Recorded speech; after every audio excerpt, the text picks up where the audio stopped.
పేరుతో మరి రైతులకు కూడా ఈ రాయితీలన్నీ గతంలో మరి కేంద్రం రాష్ట్రం కలిపి ఇస్తున్న 15,000ని 20,000 రూపాయలు కూడా రైతుల బాగు కోసం చేయటం జరిగింది. సో కాబట్టి ఒకవేళ ఆ మీటర్లో ఎక్కువ ఖరీదుకి మరి గత ప్రభుత్వం కొని ఉంటే మరి ఇప్పుడు ఆ మీటర్లు ఎక్కడో దగ్గర దేశంలో వేరే చోట్ల ఎవరైనా, అందుకే అప్పుడు జగన్మోహన్ రెడ్డి గారు ఇది సెంట్రల్ పాలసీ అని ఏదో ఆ టైపులో ఏదో చెప్పాడు ఆయన. ఆ సెంట్రల్ పాలసీ అయితే దేశంలో చాలా చోట్ల ఇది ఫాలో అవుతారు. మరి రాష్ట్రం అయితే మరి రైతులకి మాట ఇచ్చింది కాబట్టి డెఫినెట్గా ఆ మీటర్లో వేరే రాష్ట్రానికి అమ్మేసేయచ్చు. లేదు ఒకవేళ ఆ మీటర్లో డిఫెక్ట్ ఉంటే మరి వాళ్ళకే తిరిగి ఇచ్చేయచ్చు.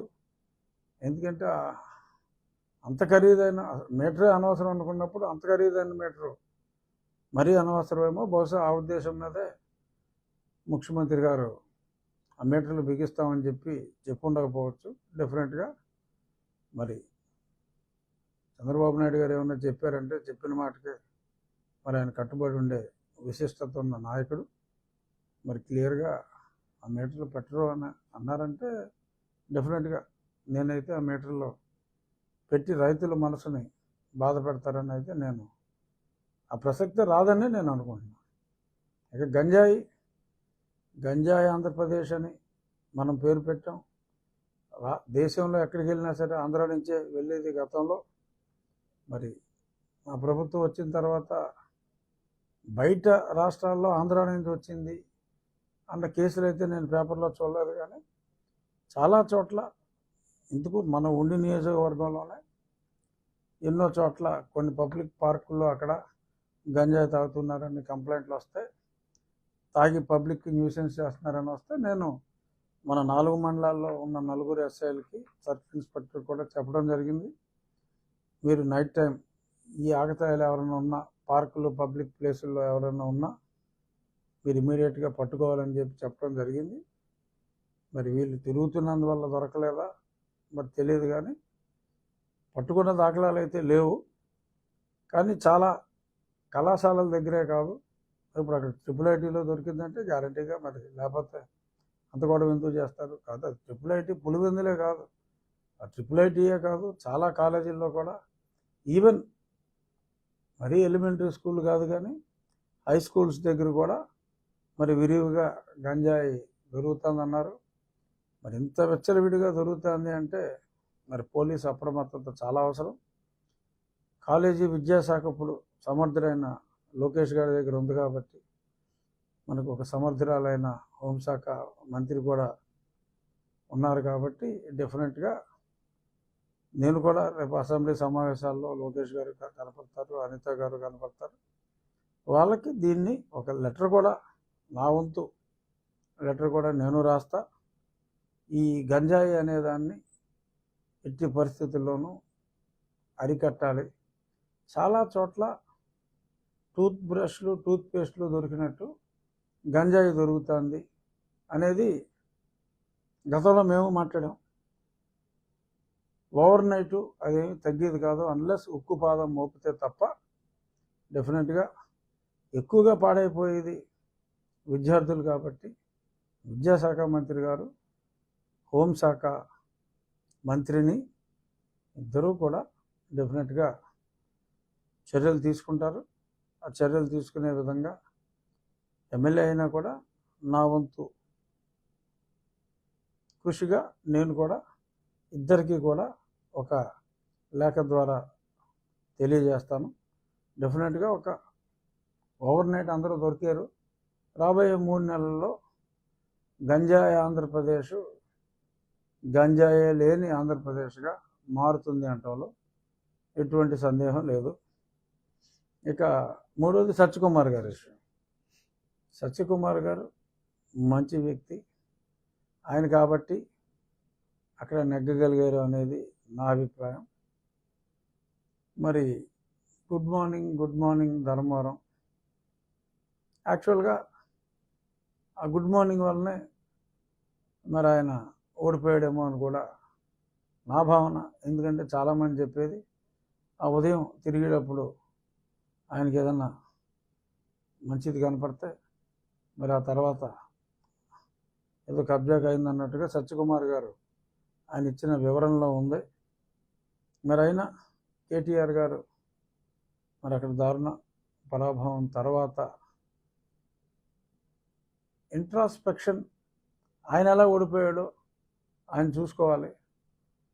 మరి జగన్మోహన్ రెడ్డి గారు ఎందుకు ఓడిపోయారో మరి కేటీఆర్ గారికి అర్థం కాకపోయినా ఓడించిన మా అందరికీ కూడా ఆయన ఎందుకు ఓడిపోయారో స్పష్టంగా తెలుసు.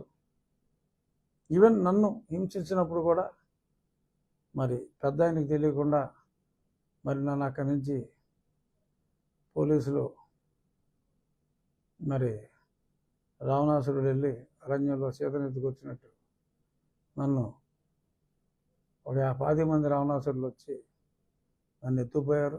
మరి దానికి మరి ఈయన సహకారం కూడా అప్పుడు చాలా ఎక్కువగా ఉందని చెప్పి అది బహిరంగ రహస్యమే.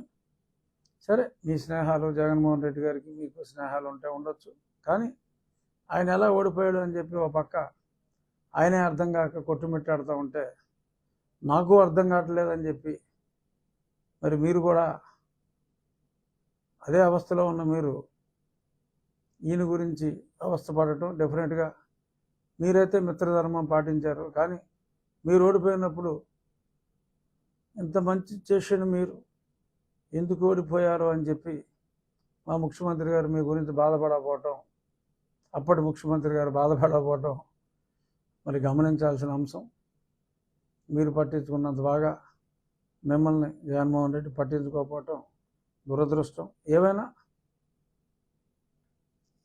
జగన్మోహన్ రెడ్డి విషయంలో మీ స్నేహాన్ని మెచ్చుకుంటూ, బట్ మంచి మాట్లాడే, పేరులో సత్యం ఉన్నట్టు ఇప్పుడు సత్యం మాట్లాడే సత్యకుమార్ గారి అకౌంట్ మీరు బ్లాక్ చేయటం అనేది that is not in good taste Taraka Ramarao garu. So అంచేత కుదిరితే ఆ బ్లాక్ తీసేయండి. ఆయనకు వచ్చిన నష్టం లేదు సత్యకుమార్ గారికి, కానీ సత్యాన్ని మీరు గౌరవించరు. సత్యకుమార్ గారిని గౌరవించడమే కాదు, సత్యాన్ని కూడా మీరు గౌరవించరనే అప్రతిష్ట మీకు అనవసరమేమో అని చెప్పి నాకు చెప్పవలసిన అవసరం వచ్చినందుకు నేను బాధపడుతూ, చూద్దాం. ఈ అంశాలు పక్కన పెట్టి నా ప్రోగ్రెస్ రిపోర్ట్ చెప్పేసుకోవాలి. గతంలో మరి అనుకున్నట్టుగానే 2 వారాల క్రితం ప్రారంభించాం మా డ్రైనేజీలు, కాలువలు పూడికలు తీయటం, ఆ గుర్రపుడెక్క ఇతర 2-3 రకాల బీట్స్ ఉన్నాయి, అవన్నిటిని తీయటం చక్కగా జరుగుతున్నాయి. ప్రభుత్వ సహకారంతో, ప్రజల సహకారంతో ఈ నెలాఖరికల్లా ఆల్మోస్ట్ అయిపోతాయి. కానీ కొన్ని ఉప్పుటేరులో కూడా మాకు దూరంగా ఉన్న, మాకు మా పక్కన ఉన్న కైకలూరు నియోజకవర్గానికి కూడా చాలా ఉపయోగం. అక్కడ కూడా చాలా బ్లాకేజ్ ఉంది. ఇన్నాళ్ళు మేము చూసింది ఆ నియోజకవర్గంలో కాలువలు, డ్రైన్లు, బట్ ఆ డ్రైన్ ఎక్కడైతే కలుస్తుందో ఆ కలిసే ప్రాంతం కూడా మరి ఈ పర్టికులర్ ఈ వీటితో జామ్ అయినందువల్ల మరి దాన్ని కూడా బాగు చేయవలసిన అవసరం వచ్చింది. సో అంచేత జూలై నెలాఖరికి అనుకున్న పనులన్నీ అయిపోతాయి. ఆగస్టు 15 నాటికి ఆ ఉప్పుటేరులో ఉన్న ఆ భాగం కూడా కంప్లీట్ చేసి ఎటువంటి ఇబ్బంది కొన్ని సంవత్సరాలు, అట్లీస్ట్ ఇంకో 2 సంవత్సరాల వరకు ఎక్కడా కూడా నీరు రాక కానీ, లేకపోతే నీరు బ్లాక్ అయ్యి వర్షం వచ్చినప్పుడు మా